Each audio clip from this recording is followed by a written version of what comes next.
खुलुमबाय लोगोफोर आंनि बड' इनबिएम नायगिरि नोंथांमोननिसिम आंनि गोसो गोरबोनिफ्राय गासैखौबो बरायहरनाय थाबाय। अन्नानै आंनि गोदानै सोलोंहांनाय इउटिउब चेनेलखौ बयबो सापर्ट खालामदो। मार्टिन कपार मबाइल दिहुनग्राया मा बुंदों बेखौथ' बयबो मिथिखाबाय जानांगौ लोगोफोरा, नङा होमबा लोगोफोर? गावनि मबाइल इउज खालामनायनिफ्राय बयखौबो जानगाराव थानो थिनदों आरो एसे खम सम मबाइलखौ इउज खालामनो खावलायहरदों। बिदिनो आरो मबाइलखौ इउज खालामनो खम खालामनो थिनदों। मानो होनबा दानि जुगावथ' आरो गथ' उन्दै उन्दैफ्रासो बांसिन मबाइल लायो। बेनि थाखायनो मबाइल इउज खालामनाया बारा जानायखाय मार्टिन कपारा एसे मबाइलफोरखौ खम इउज खालामनो खावलायदों आरो। गावबोथ' मबाइलखौ 4-5 घन्टाल' लायो जाहैदों 24 घन्टायाव। बेनि थाखायनो बयखौबो खावलायदों आरो दायो। दानि साइन्टिस्ट जुगावलाय जानायनिफ्राय लोंनायनिफ्राय मैगं थाइगं गासिबो मेडिसिन नङाबानो जाला। बिदिनो सोलिलांनांसिगोन आरो माथो खालामबावनो। थौदो बिदिब्ला लोगोफोर। आनैमोननाव आनैनि फिसालानि बार्थडे जानो थांनायाव मैया मोनायाव मा मा मोनजाखो बेखौ देखायलांनो नाजानोसै लोगोफोर। लोगोफोरा भिडिअखौ अननानै जोबजासे नायलांबानो जाबाय। एबार 10 बोसोर जाबाय जाहैदों। केक हानो होदों दे। हादो दे आजा हादो। नै नायलांदो।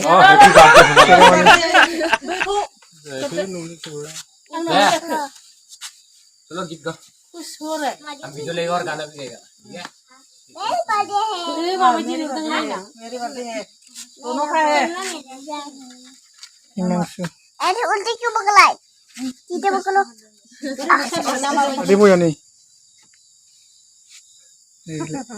अरे नाले apa? क्लास 5 रेव फरायो। दे दे। ओपन दे। Enggak. Boleh kata boleh.